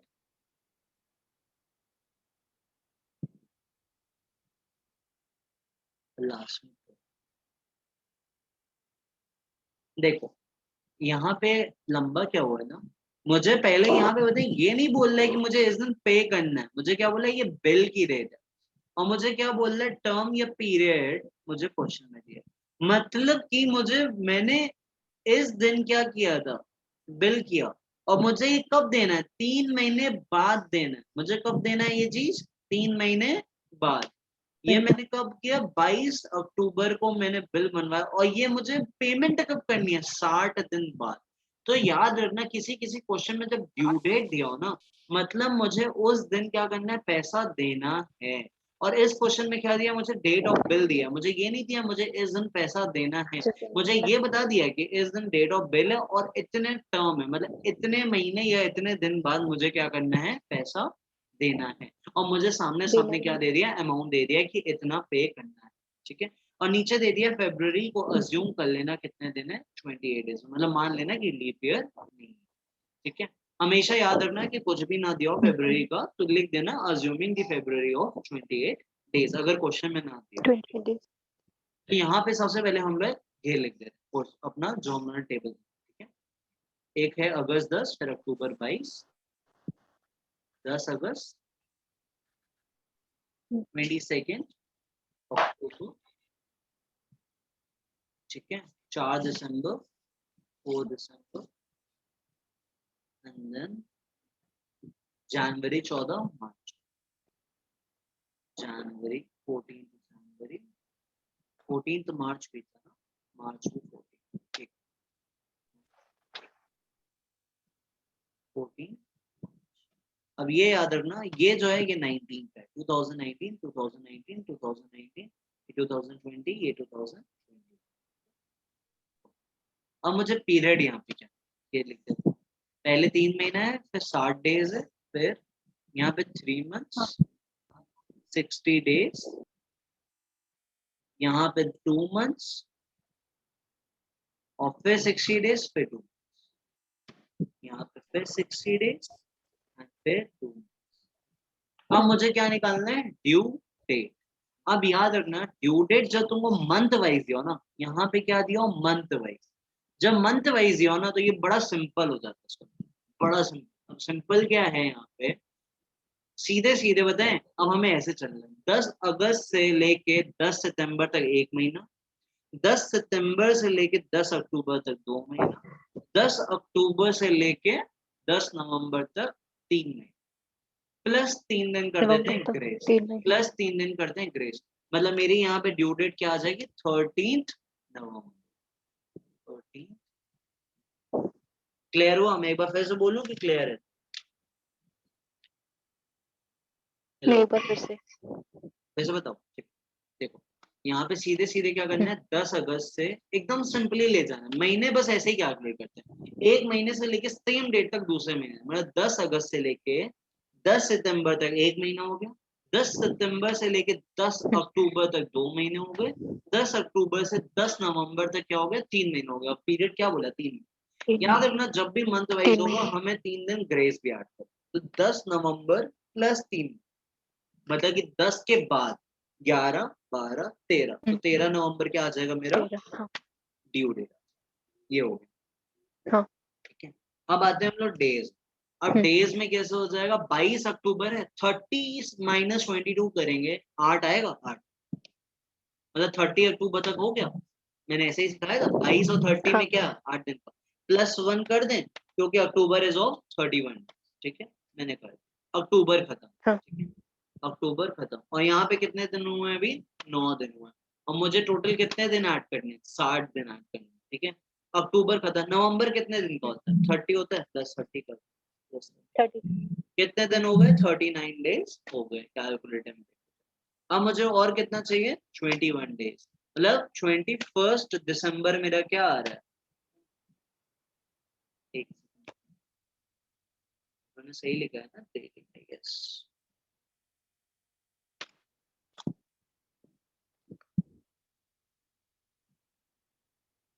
बाईस है ना, ठीक है। तो यहाँ पे क्या हो जाएगा, ओके, तो यहाँ पे क्या आ रहा है हम लोग का, 21 दिसंबर। ठीक है, 21 दिसंबर। अब यहाँ पे हमें क्या ऐड करना होगा, 3 दिन ग्रेस। ठीक है, ग्रेस भी ऐड करें। ठीक है, जब भी डेट ऑफ बर्थ और पीरियड दिया होगा, हमें ग्रेस ऐड करना है, ग्रेस, ग्रेस होता है 3। मंथ तो हम लोग एकदम इजीली कैलकुलेट करते हैं, बस 10 से अगले 10 तक 1 महीना, फिर उस 10 से दूसरे 10 तक दूसरा महीना, मतलब जो भी यहाँ डेट होगी उस डेट से दूसरे डेट तक क्या हो जाएगा, 1 महीना। ठीक है, मतलब मंथ वाला कैलकुलेट करना तो इजी हो। ये 60 डेज का हम लोग आ जाएगा 24 दिसंबर। ये क्लियर हुआ? हाँ। अब मुझे क्या बोल रहे हैं, 4 दिसंबर। अब 4 दिसंबर से मुझे क्या चाहिए, 2 महीना, तो 4 दिसंबर से 4 जनवरी 1 महीना, 4 जनवरी से 4 फेब क्या हो गया, 2 महीना, 4 प्लस 3 क्या हो जाएगा, 7 हो जाएगा, 7 फरवरी मेरी क्या हो गई, ड्यू डेट। क्लियर हो रहा है इतना कि अभी तक क्लियर? हाँ 14 क्लियर है। जनवरी से मुझे क्या करना है, 60 डेज। ठीक है, मुझे ये बता, 20 माइनस 14 करेंगे 6 दिन होता है, हाँ प्लस 10 कर दो, 30 जनवरी हो गया, 60। हाँ। प्लस 1 कर देंगे, मेरा पूरा जनवरी खत्म, जनवरी खत्म। हाँ। ठीक है, जनवरी को फरवरी में क्या बोला था, 28 डेज में है ना, प्लस 28 कर दो, 45 डेज हो गए। हेलो, हाँ। अब मुझे कितने दिन हो चाहिए, 15 दिन हो चाहिए, बिकॉज 60 डेज है, मतलब कि 15 दिन हो, मतलब फरवरी खत्म हो, मतलब 15 मार्च। 15 मार्च मेरा आ रहा है प्लस 3 दिन का ग्रेस, मतलब कि यहाँ पे क्या फॉल हो जाएगा 18 मार्च, ठीक है 18 मार्च 18 मार्च मेरा क्या हो जाएगा, ये फॉल हो जाएगा। ओके क्लियर हो गया था। अब हमें लास्ट करनी 14 मार्च से 2 महीने, 14 मार्च से लेके 14 अप्रैल तक एक महीना, 14 अप्रैल से 14 मई तक क्या हो जाएगा 2 महीने, 14 प्लस 3 दिन कर दो 17, तो यहाँ पे 17 मई मेरा क्या हो जाएगा इसकी क्यू। क्लियर हो गया इतना। मुझे अब अगर तुम देखोगे ना, अब ये बन गया पुराना वाला इलस्ट्रेशन 2 and 1। मुझे उसमें क्या दिया था, ड्यू डेट दिया था और अमाउंट दिया था, अमाउंट तो इस वाले में भी दिया है, कितना दिया है 6 5 4, यहाँ लिख दो 6000 5000 4000 और क्या दे दिया है 2003 2000। अब अगर देखो ये पुराना क्वेश्चन बन गया, ड्यू डेट दिया था और अमाउंट दिया था, उसमें यही तो दिया था। अब मुझे क्या सेलेक्ट करना है, बेस डेट। अब ड्यू डेट में देखना, हमेशा याद रखना ड्यू डेट से मतलब हमें डेट ऑफ बर्थ से मतलब नहीं है, हमें हमेशा बस ड्यू डेट से मतलब, ठीक है। अब ड्यू डेट में सबसे पहले वाला डेट देखो क्या है, नवंबर, ये तो अगले साल का याद रखना, 13 November is the earliest date, क्योंकि 7 फेब जो तुम बोल रही हो ये अगले साल का, अगर ये देखोगे 19 का, मैंने ईयर यहाँ पे देखो लिखवाया था 19 20 ये जो है ना ये 20 का है, ठीक है कंफ्यूज मत होना। 13 November is the earliest date, तो हम लोग यहाँ पे बेस डेट क्या लेके चलेंगे 13 नवंबर, ठीक है 13 तो यहाँ पे 13 नवंबर मेरा क्या हो जाएगा, 13 November is my base date. अब मुझे यहाँ पे अब क्या करना है, एक सेकंड,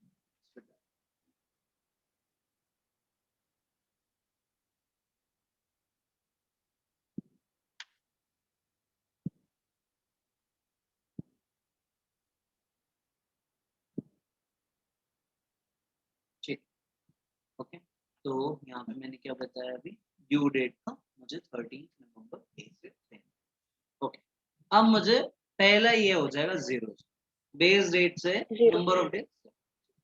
अब 13 नवंबर से 24 दिसंबर तक कितने दिन, लेट्स सी 13 से 20 तक हो गए 7 डेज, ठीक है प्लस 10 कर देंगे मेरा नवंबर खत्म, क्योंकि 20 से 30 नवंबर हो, ठीक है मेरा नवंबर खत्म। अब 24 दिसंबर तक जाना तो प्लस 24, ये मेरा आ गया 41, देखो आया तुम्हारे में कैलकुलेटर 40। अब देखो मेरा 24 दिसंबर तक क्या है 41, अब मैं यहीं से कैलकुलेट करता जाऊंगा, पूरा मिटाना मत, ठीक है 24 से 30 दिसंबर तक क्या होगा, +6 कर दें, ये हो गया +1 कर दो, मेरा दिसंबर खत्म, दिसंबर खत्म।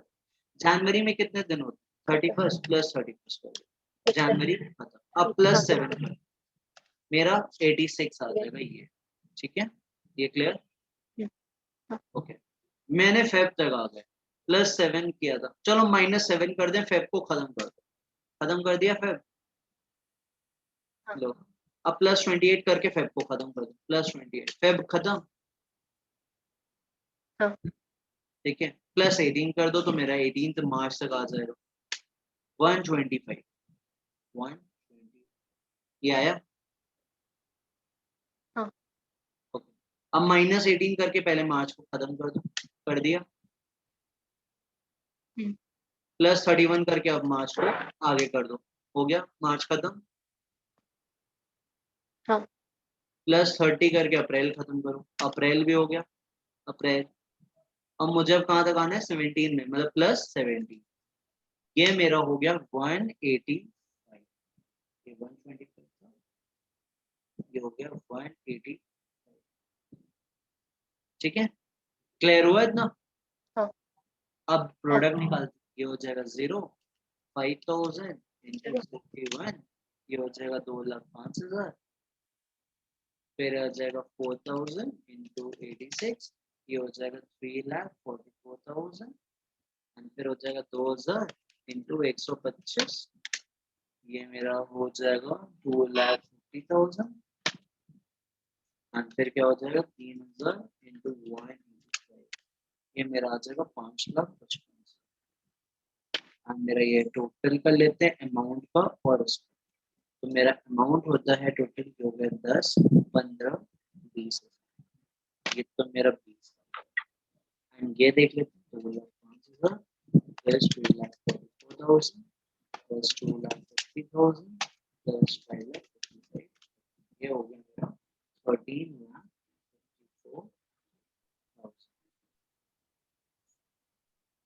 इतना आया तुम्हारा तो बता हाँ।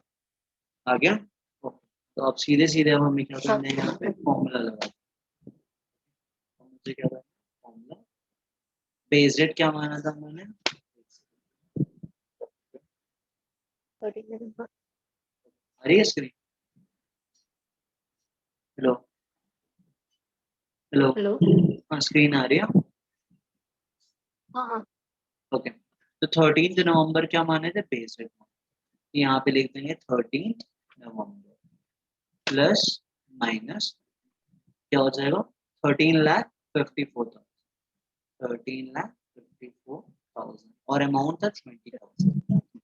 तो ये हो जाएगा 20,000। इसको डिवाइड कर दो 13,54,000 डिवाइडेड बाय 20,000 ये आएगा 67.7 मतलब कि 68 डेज। 13 नवंबर से प्लस करना है कितना 68 डेज। ठीक है अब मैं एक शॉर्टकट बताऊंगा। एक और शॉर्टकट बताएं मुझे 68 डेज निकालना है। हाँ। अगर ये देखो मैंने बेस डेट से 41 डेज अगर देखो तो क्या है 24 दिसंबर। मुझे पता है 41th डे मतलब बेस डेट मतलब 13 दिसंबर से 41 डे क्या है 24 दिसंबर मतलब कि 41 लिख दो कैलकुलेटर लिख दिया हाँ। प्लस 6 कर दो और फिर +1 कर दो मेरा दिसंबर खत्म। +6 हो गया 30 दिसंबर और +1 कर देंगे मेरा दिसंबर खत्म। कैलकुलेटर में देखो 48 डेज आ गया। ठीक है हाँ। मेरा दिसंबर खत्म प्लस इसमें अब मुझे कितने दिन हो चाहिए 48 डेज से 68 डेज प्लस करना है प्लस 20 और कर दें मतलब कि 20th जनवरी मेरा क्या आ जाएगा 20th January is average due my date. 2020 is my average due date। समझ में आई बात की दिक्कत हो इजी है नहीं। आया समझ में अच्छे से आ हाँ। गया पूरा।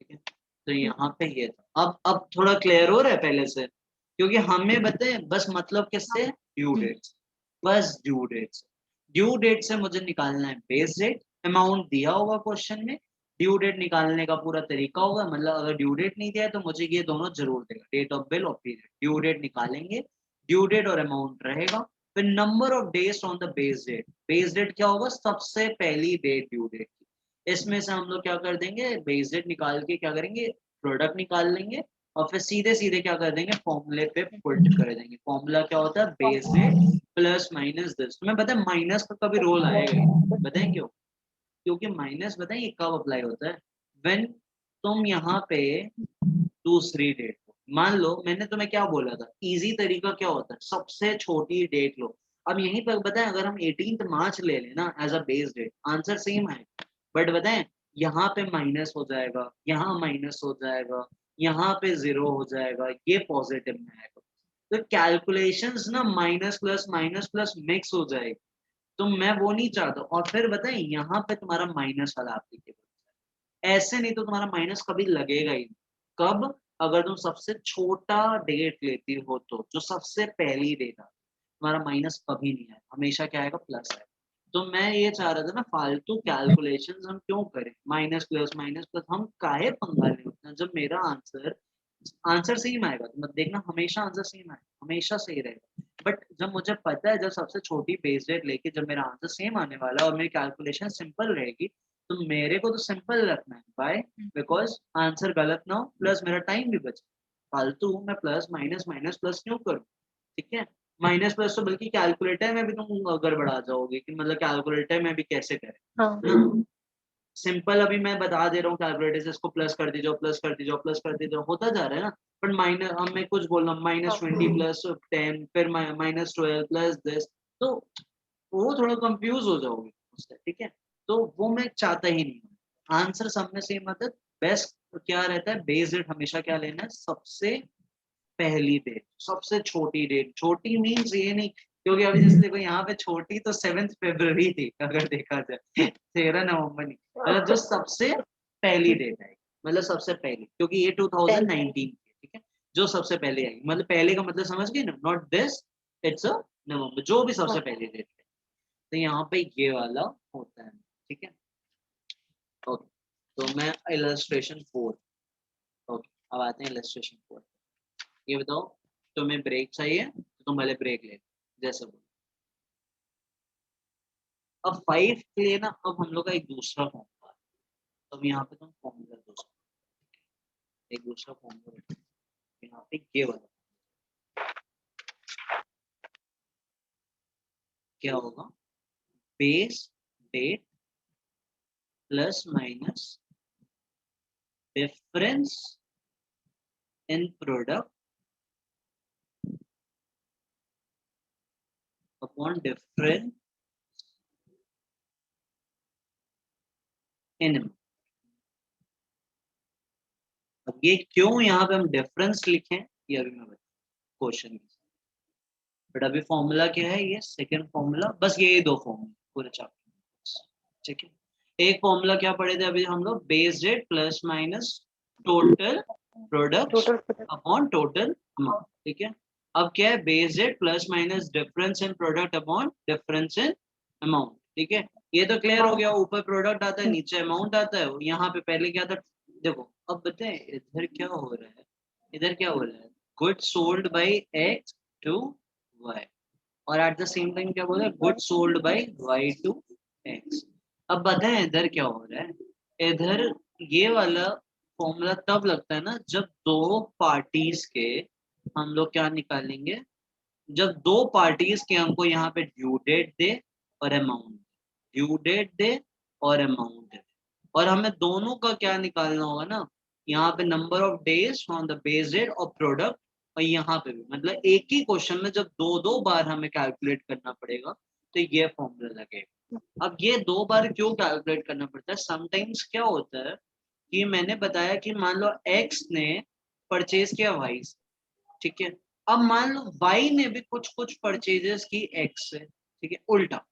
अब हुआ क्या, पहले क्या था, एक्स ने परचेज की वाई से और वाई ने परचेज की एक्स से, तो अब इधर क्या होगा ना, अब मुझे दोनों का अलग अलग निकालना पड़ेगा, क्योंकि अब हुआ क्या कि मान लो एक्स ने परचेज किया वाई से टोटल टुकड़ों टुकड़ों में लेके, ठीक है, टुकड़ों टुकड़ों में लेके मान लेते हैं किया 15, ठीक है 15, और वाई ने एक से परचेज किया टुकड़ों टुकड़ों टुकड़ों में मान लेते हैं 12। तो अब हम लोग बताएं क्या ड्यू डेट क्या निकालेंगे, ड्यू डेट हम लोग निकालेंगे 3000, किसका 3000, मतलब अल्टीमेटली जो हम लोग का निकलेगा ना वो 3000 का निकलेगा, एंड वो कौन पे करेगा, एक्स पे करेगा। तो हम लोग एक ऐसी डेट निकालेंगे जहां पे जो भी बचा कुचा या जो भी एक्स्ट्रा अमाउंट आएगा, मतलब जो भी, मतलब एक्स्ट्रा मीन जिसको एक्स्ट्रा पे करना होगा, वो ऐसी एक डेट बताएगा जिससे कि क्या हो जाए कि किसी भी पार्टी का क्या हो, लॉस नहीं, ठीक है। उस वाले केस में कौन सा फॉर्मूला लगेगा, ये अभी तक क्या चल रहा था, एक ही पार्टी थी कि मान लो एक्स ने बस क्या उससे वाई से किया, ये नहीं कि वाई ने भी एक्स से किया, ठीक है। अब ये वाला केस कब अप्लाई होता है कि जब सेम दोनों पार्टी एक दूसरे से क्या करते हैं, ट्रांजैक्शन करते हैं। अभी तक क्या था, एक ही पार्टी दूसरे पार्टी से ट्रांजैक्शन करती है, अब इधर क्या है ना, दोनों पार्टी एक दूसरे से क्या कर रहे हैं, ट्रांजैक्शन। अब मान लो मैंने तुमसे 2 लाख का सामान लिया और तुमने मेरे से 1.5 लाख का सामान लिया, ठीक है, तुमने 2 लाख का लिया, मैंने 1.5 लाख का लिया, तो अल्टीमेटली मैं ये बोल सकता हूँ, ठीक है तुम ऐसा करो, तुम फालतू 2 लाख क्यों दे रही हो और मैं तुम्हें 1.5 लाख क्यों दे रहा हूँ, सीधे सीधे तुम बस 50,000 मुझे दो। ऑफकोर्स बात मैं यही बोलूंगा ना, तुमको मुझे 2 लाख देना तो मुझे तुम्हें 1.5 लाख, तो मैं ये बोल सकता हूँ सीधे सीधे बस तुम मुझे 50,000 दो, कहानी सब चीज पट्टा होगी। तो मैं ऐसा, अब ये इस केस में यही चीज हो जा रही है कि मान लो तुमको देना था 2 लाख, मुझे देना था 1.5 लाख, तो मैं एक ऐसी डेट निकालूं जिसमें कि क्या हो जाए कि किसी भी पार्टी का लॉस भी ना हो, और बस जो एक्स्ट्रा अमाउंट आएगा सिर्फ उसी अमाउंट का हमें क्या निकालना होगा, ड्यू डेट, क्योंकि उस अमाउंट का अगर मैं ड्यू डेट निकालता हूँ तो क्या हो जाएगा कि यहाँ पे मतलब, क्योंकि देखो दोनों पार्टी के लिए क्या होगा कि एक ही पार्टी को ना पे करना है, फालतू दोनों पार्टी क्यों पे करेगी, मैं भी तुमको 2 लाख दूं और फिर मैं तुमको 1.5 लाख दूं, इससे बेटर क्या है जो भी एक्स्ट्रा अमाउंट है उसी का क्या निकाल ड्यू डेट निकाल लें, और उसी दिन क्या हो जाएगा कि हम वो पे कर दें विदाउट एनी इंटरेस्ट और रीपेड।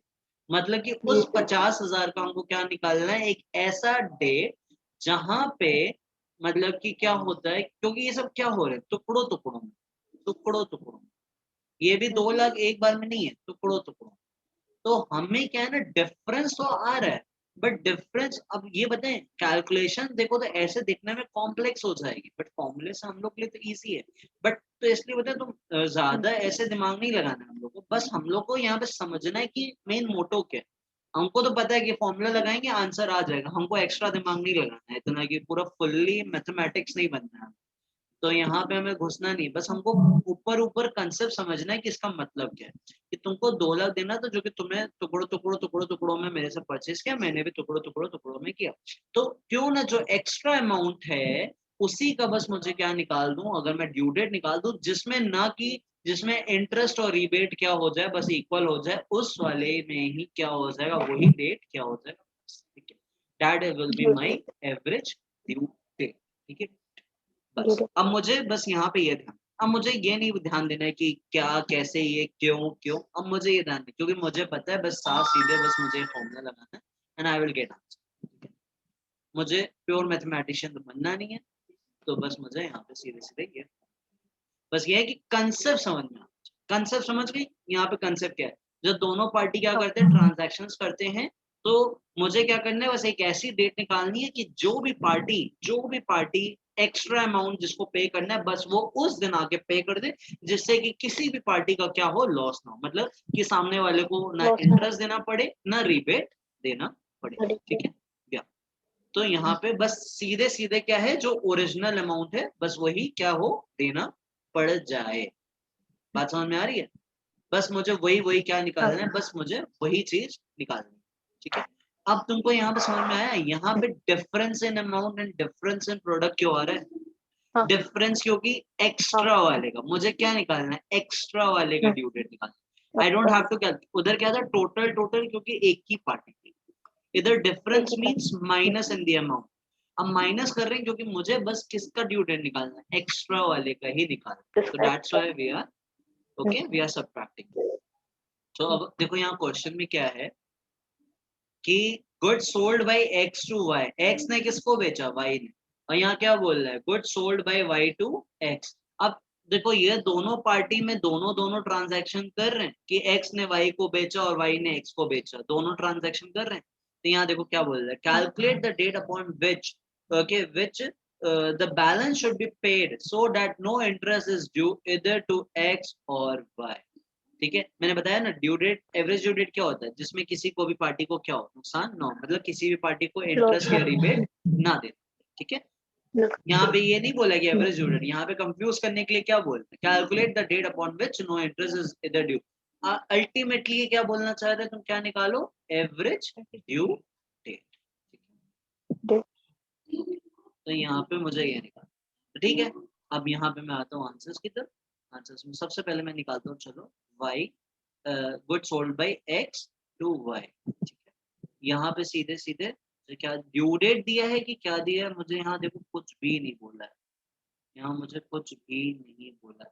ठीक है, यहाँ पे मुझे गुड सोल्ड, अच्छा यहाँ पे देखो मुझे ये नहीं बता रहा है कि इसकी ड्यू डेट क्या है, एक मिनट, यहाँ कुछ बोला है क्या, देखो to traders x and y the goods from one each allow the 1 month each allowing the 1 month's credit at the end of the 3 months accounts are rendered as okay. देखो अब यहाँ पे पता है, यहाँ पे अब मुझे मिल गया, अगर अगर हम लोग यहाँ ऊपर ध्यान से देखेंगे तो हम लोग को ड्यू डेट मिल जाएगा।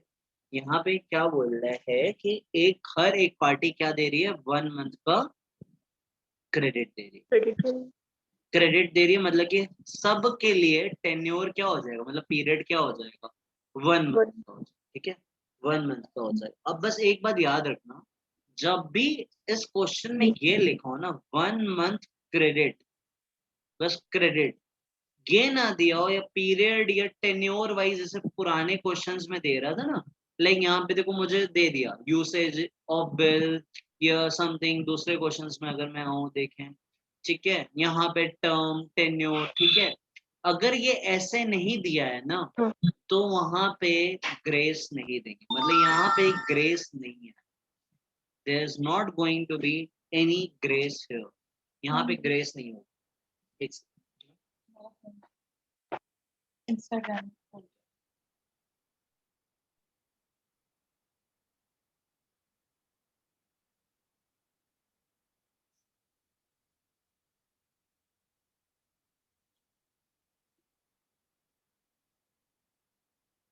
ओके, तो यहाँ पे क्या होगा, ग्रेस नहीं आएगा। कब ग्रेस नहीं आता है, जब क्वेश्चन में अगर ऐसे लिखा है 1 मंथ क्रेडिट या 2 मंथ्स क्रेडिट, अगर ऐसे लिखा है तो यहाँ पे क्या होगा, धीरे करो, ठीक है, तो यहाँ पे क्या होगा, ग्रेस नहीं आएगा। जब टेन्योर दिया होगा तो ही बस क्या होगा, ग्रेस आएगा, ठीक है, जब मतलब क्वेश्चन के साथ सबका अलग अलग दे, तो यहाँ पे क्या होगा, हमें नहीं देना, तो सीधे सीधे x टू y का करते हैं। पहले क्या है, good sold by x to y, कब है, डेट किस दिन बेचा, एक बेच रहा है अप्रैल 18, दूसरा बेचा है मई 15, मई 15, और फिर एक था जून 17। अब सीधे सीधे बस इसमें एक महीना ऐड कर दो, वो मेरे को आ जाएगी ड्यू डेट। अप्रैल 18 से एक महीना ऐड करेंगे, मई आ जाएगा, मई 18, नो ग्रेस। मई 15 से एक महीना ऐड कर दो, जून 15, एंड जून 17 से एक महीना ऐड कर दो, जुलाई 7। बस यही मेरी ड्यू, ठीक है, इतनी क्लियर हुई ये बात, हेलो, हाँ। ठीक है। अब सीधे सीधे यहाँ पे क्या लिख देंगे, ये चाहिए अभी, तब यहाँ पे अमाउंट जो कि मुझे क्वेश्चन में दिया है 60 70 80, ये हो गया 60 70 80, ठीक है, ये भी हो गया, समझ में आई बात। अब देखो यहाँ पे अब क्या होता है ना, एक बार याद रखना, दोनों के लिए क्या होगा ना, बेस रेट सेम है, बेस रेट सेम रहेगा, बस याद, base rate is going to be same for both the both, मतलब कि अगर मैं x टू y के लिए जो डेट मान लूंगा वही डेट की बेस डेट में क्या लूंगा दूसरे पार्टी के लिए, ठीक है। तो अब बताएं अब क्या करना, बेस डेट बताएं क्या मानेंगे अब हम लोग, दोनों पार्टी में सबसे पहले दोनों का एक बार ड्यू डेट निकाल के देख लेना, जो सबसे पहले आएगा वही लेना, हमेशा याद रखना हमें ड्यू डेट सबसे पहले वाला लेना। अगर मैं इसका ड्यू वो देखता हूँ ड्यू डेट क्या आएगा, अप्रैल 23 से मैं एक महीना ऐड कर दो, क्या हो जाएगा 23 मई, और क्या हो जाएगा, ये हो जाएगा 24 जून, ठीक है, ग्रेस नहीं होगा बिकॉज ये क्या है 1 मंथ क्रेडिट वाला है।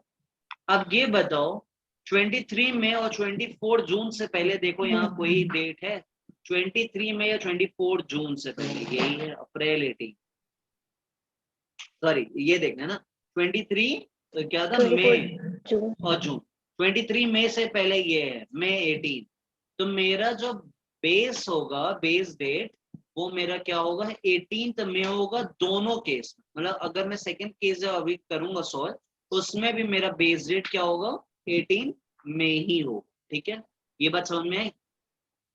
पुराने केस में क्या था एक ही, उसमें तो दो पार्टी थी नहीं, तो जो सबसे पहले आ रहा था ले ले।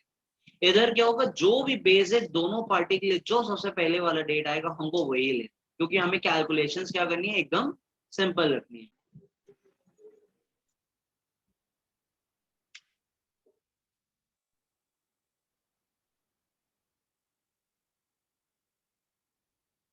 Hello hello, hello. हाँ जी आवाज आ रही है,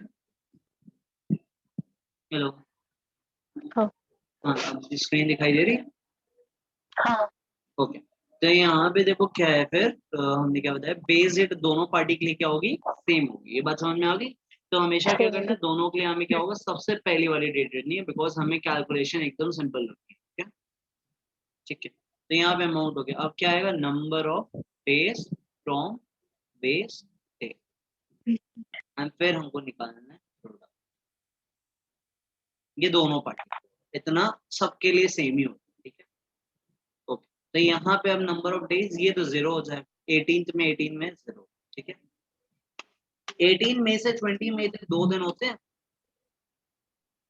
हाँ, और 20 में से 31 में तक 11 दिन हो गए, प्लस 11 कर दो, 2 प्लस 11 13 हो गए, ठीक है। 20 की हो टाइम गया, मई खत्म, और जून में मुझे 15 तक जाना है, प्लस 15।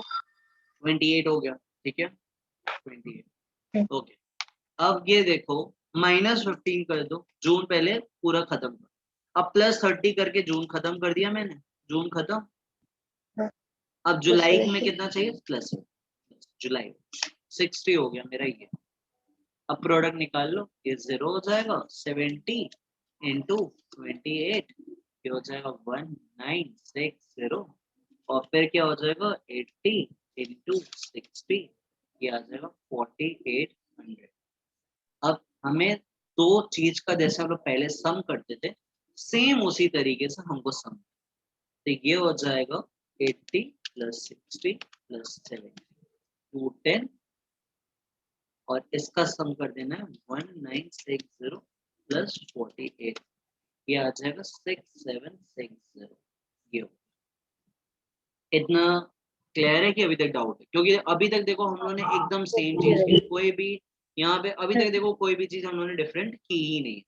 अभी तक क्या किया, हमको डेट ऑफ बिल दे दिया, ड्यू डेट निकाल लिया, ड्यू डेट में ही क्या किया, सबसे छोटी डेट बेस डेट मानी, बेस डेट से क्या किया, अमाउंट दे दिया था, नंबर ऑफ ओके डेज निकाले, कहाँ से, बेस डेट से, ये निकल गया, प्रोडक्ट निकाले और इसका सम किया। इतना क्लियर है कि अभी तक डाउट है? हाँ, देख ले। क्लियर है ना? ओके, तो अब यहाँ पे मुझे करना है एक चीज, अब मुझे निकालना है y टू x, ठीक है।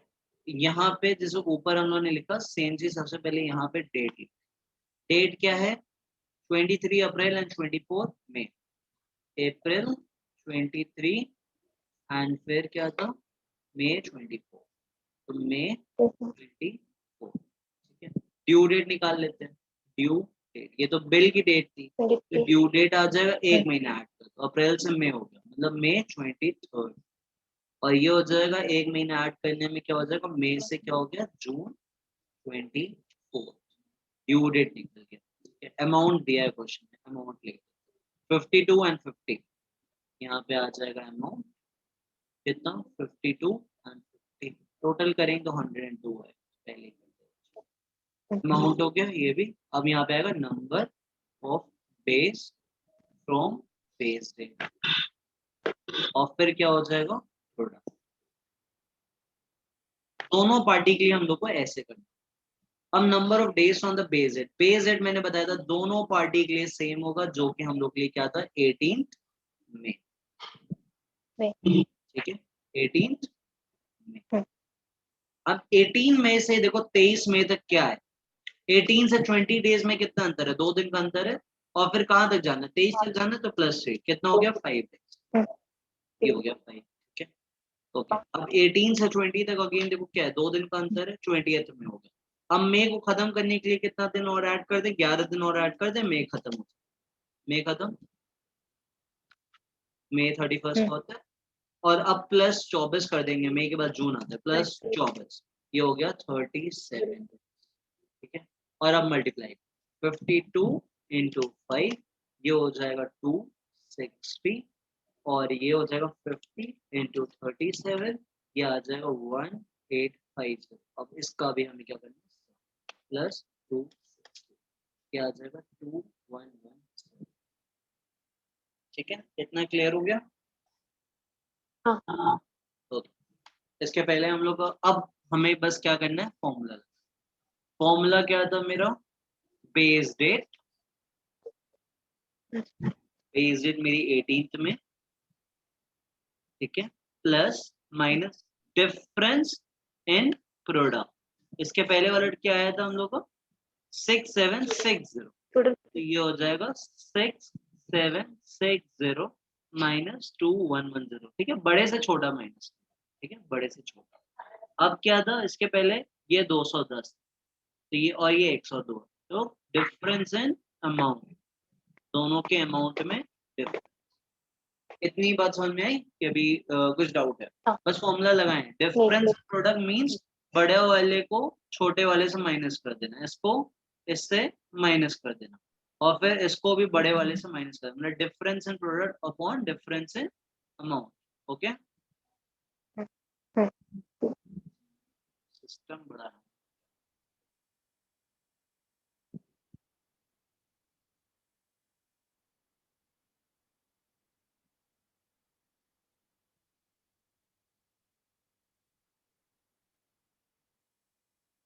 विजिबल है?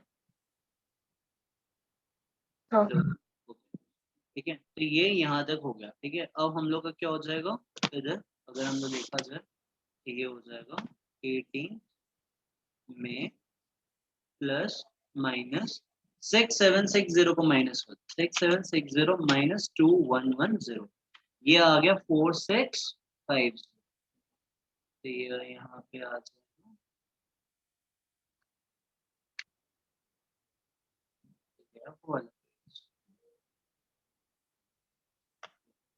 4650, और ये यहाँ पे 210 को माइनस कर दो 102 से, ये आ जाएगा हाँ। 100, तो डिवाइडेड बाय 108, तो 4650 डिवाइडेड बाय 108, ये आ रहा है 43.055। तो यहाँ पे हम लोग क्या लेंगे, 44 डेज लेंगे। ठीक है, ओके, तो यहाँ पे हम लोग ले लेंगे 44 डेज। ठीक है, तुम एग्जाम में पहले ये लिख देना। ठीक है, कि अज्यूमिंग, जब बहुत ज्यादा यहाँ पे क्या आ रहा है 43.055 आ रहा है ना, 0.1 भी नहीं है, तो तुम भले लिख देना ऐसे 43 डेज और 40। देखो दो हम लोग हमेशा बड़ा हुआ है, कोई दिक्कत नहीं, ये लो। तो यहाँ पे क्या हो जाएगा 18 में प्लस 44, और यहाँ पे फिर आंसर क्या आ जाएगा, 18 से 20 क्या हो गया, 2 दिन हो गए। ठीक है, फिर प्लस क्या करेंगे, 11 दिन करेंगे, मेरा मई क्या हो गया, खत्म।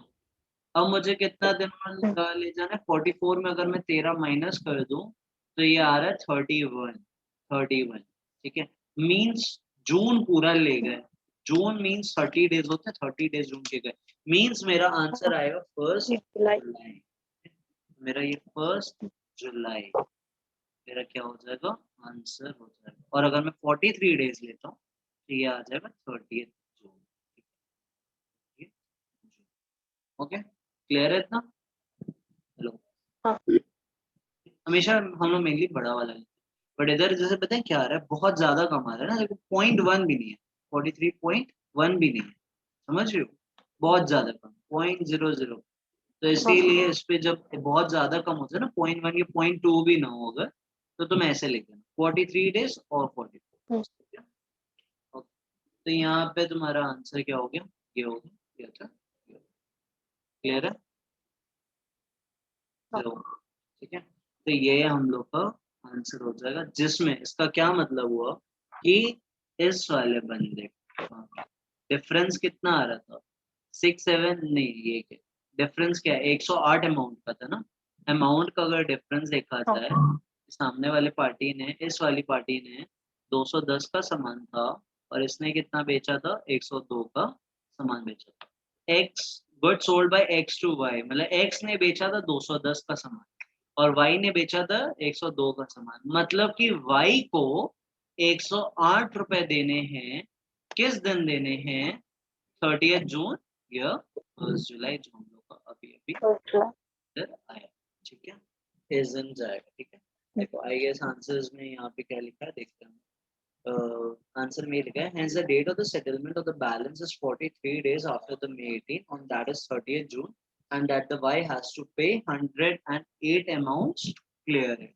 मतलब कि उसको क्या, जैसा मैंने बताया, क्या देना है Y को, बस एक्स्ट्रा वाले का निकलता है, ये ड्यू डेट किसका था, एक्स्ट्रा अमाउंट का। ठीक है, एक्स्ट्रा, तो यहाँ पे Y को क्या पे करना है, he has to pay 108 amount, okay, on 30th जून और 1 जुलाई। तुम बताए सेफ साइड से एग्जाम, ये एग्जामिनर तुम्हारा कभी काट ही ना, मैं तो हमेशा ये करता था, पता है, हमेशा just be on a safe. तुम तो जो लगता है ना कि ऑप्शंस आ रहे हैं लाइक यहाँ पे जैसे बहुत ज्यादा कम आ गया ना, देखो 0.1 भी नहीं है जैसे मैंने बताया पॉइंट, तो दैट्स वाई यहाँ पे 43 डेज ले लिया है बुक में, तभी मैंने लिखवा दिया 43 और 44 days just be on 6, examiner का भी काट ही नहीं, ठीक है। हेलो, हाँ। वही क्लियर है। तो यहाँ पे इसका क्या मतलब हो गया कि 108 रुपए मुझे क्या करने हैं, आई हैव वाई को पे करने किस डे 30 जून या और 1 जुलाई रिस्पेक्टिव, ठीक है। तो दिस वाज अ, ये बताओ एक क्वेश्चन और लगाना है कि अब कर लेना है जैसा हो, बंद चलो कर लेते हैं। बस अभी तक हम लोगों ने क्या कर लिया, आई गेस समझ में आ ही गया होगा। हम लोगों ने क्या किया, एक पहले फॉर्मूला सीखा base date plus minus plus total product upon upon क्या बताओ, टोटल टोटल अमाउंट, अमाउंट। बस सेकंड फॉर्मूला क्या सीख लिया, base date plus minus difference plus in product upon difference in amount. Difference in product upon difference in amount. ये दो, ये वाला इजी लगा, इसमें तो आई गेस एक सिंगल पार्टी है, हाँ ठीक है, हाँ ये इजी है। इधर दो पार्टी, बट दो पार्टी शुड बी सेम, याद रखना। ये नहीं कि एक्स ने वाई को दिया और वाई ने जेड को दिया, ये नहीं, एक्स ने वाई को दिया वाई ने एक्स को, मतलब दोनों पार्टी में सिमिलर ट्रांसफर, ठीक है। सेम ये नहीं कि एक्स ने वाई को दिया और वाई ने जेड को दिया, नो, वाई ने भी एक्स को दिया, तो ये वाला केस आता है। और बस इधर करना क्या है, हमें दोनों पार्टी का जैसे हम लोग ऊपर निकालते थे total product and total amount, पहले वो निकालेंगे एंड फिर क्या कर देंगे, दोनों को बड़े वाले को छोटे वाले से माइनस कर देंगे, फिर जो भी डेट आज मतलब नंबर ऑफ डेज आएंगे उसे बेस डेट से ऐड कर देंगे और हमें यहाँ वाले पे क्या आ जाएगा, आंसर आ जाएगा, ठीक है। तो हम लोग का